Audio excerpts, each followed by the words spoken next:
Most businesses don't fail at content because they lack ideas. They fail because they lack structure. And that's where content planning and a proper content calendar comes in. Content planning is the difference between posting randomly and building a brand intentionally. It turns content from guesswork into a system and stress into strategy.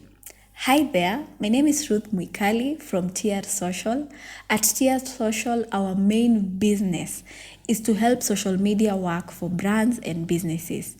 In this video, I'm going to break down why you need to plan your content and why it is important to have a content calendar and how they support your brand growth. Number one, content planning gives you direction.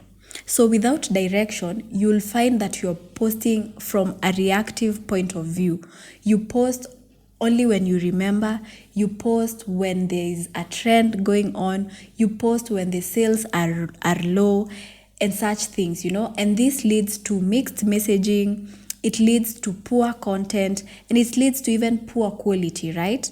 And a content calendar and planning content helps you define what are you talking about, why are you talking about whatever you want to talk about, and who are you talking to, and how will you talk to them, and what content style will you use and at what time. And so instead of asking what should I post today, you already know what to post, when to post it, and where to post it. Number two, a content calendar helps you build consistency.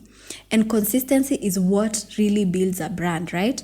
So when you have a calendar, it helps you show up or create without burnout. Because when you don't have a calendar, it means that every day you're thinking of what to post, what will I post today, what is trending today, how can I incorporate a certain trend into such things. But when you plan your content, you already have, you have a plan, for example, for a whole month.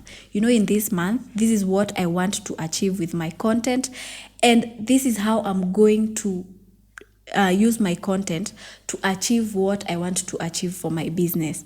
Maybe your goal is to educate your audience this specific month. So you'll map out your calendar and plan the shooting days, the posting days, the editing days, everything, right? And so this one will help you reduce burnout and the stress of worrying about, or the stress of consistency.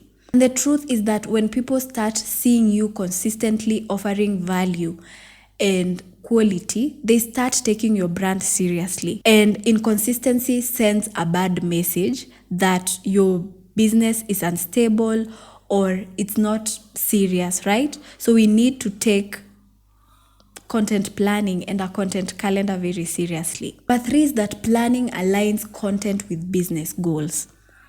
If you know what you want to achieve, let's say in 2026, you'll map out your content calendar. For example, in January, maybe in the first quarter, I want to completely educate my audience, right? So you'll map out the kinds of content that you want to create those specific months. Put the days you want to shoot the content, the days that you will post the content, the days that you will edit the content, right? And so it helps you align your content with your goals. Your content will help you achieve your goals. Number four is that content planning improves quality. That is the truth, because when you plan your content, you already know what you're going to post, what you're going to talk about, for example, what you're going to shoot, and you plan for it prior. If you need models, if you need a better camera, if you need lighting, if you need a better sound, you can be able to plan for it, right? Rather than just sitting down every day and wondering, what can I post today? For example, if the content you want to post today requires good audio and you have not planned for it, that means that quality will suffer. If the content you needed today needed some high-end editing, that means that probably you'll shoot and do some shoddy editing, and in the end you come out with bad quality content, right? So that is why you need to plan for your content so that your quality is always on point. Number six, and obviously, is that content planning saves time and reduces stress.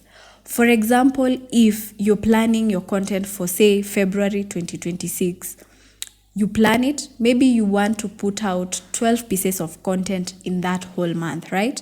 So you'll plan yourself, maybe in those 12 pieces of content, you'll do like 4 podcasts. You can plan out a day and just shoot all those 4 podcasts in that single day, right? And so that is saving you a lot of time instead of planning as a whole day or each day for each podcast. You know, when you batch shoot your content, it saves you a lot of time.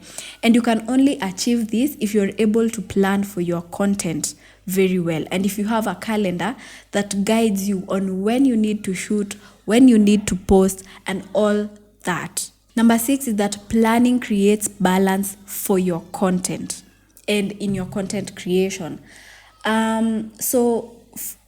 The truth is that you cannot just create one type of content. You need a mix of content for your brand and your business to reduce monotony and to give your audience options, like to give them variety. You need a mix of educational content, a mix of entertaining content, a mix of even different content types. You need carousels, for example. Sometimes you need high-end, like good cinematic videos. Sometimes you need trending videos and things like that. Sometimes you need blogs and write-ups and things like that, you know. And it's only in planning that you can achieve all or a good mix of this content, right? So when you're able to plan, you know that today I'm shooting videos, or I need to shoot 4 videos, 3 carousels, I need to do 2 blogs, you know. So it gives you a good mix of the content, and a good balance will help your audience stay engaged and even reduce that fatigue from watching the same kind of content always. Lastly, number 7 is that content planning makes performance easier to measure.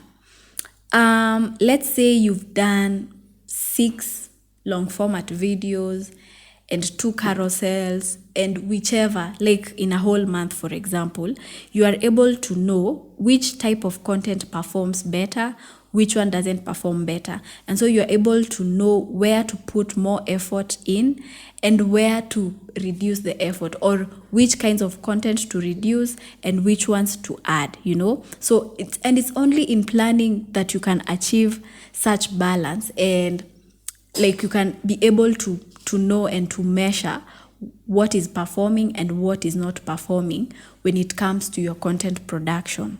And so just a final thought is that content planning is not about restricting creativity. It's just about directing your creativity to the right places and to the right areas or to the right platforms, right?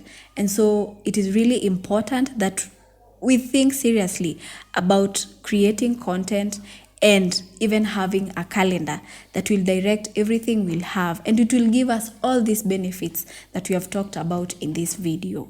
Thank you very much for reaching to the end of this video. If you have, I'm really excited to see you in the next one, and I'm really curious to know what you think about the tips we've shared in this video, and if there's any that I've left behind. Thank you so much, and see you in the next video.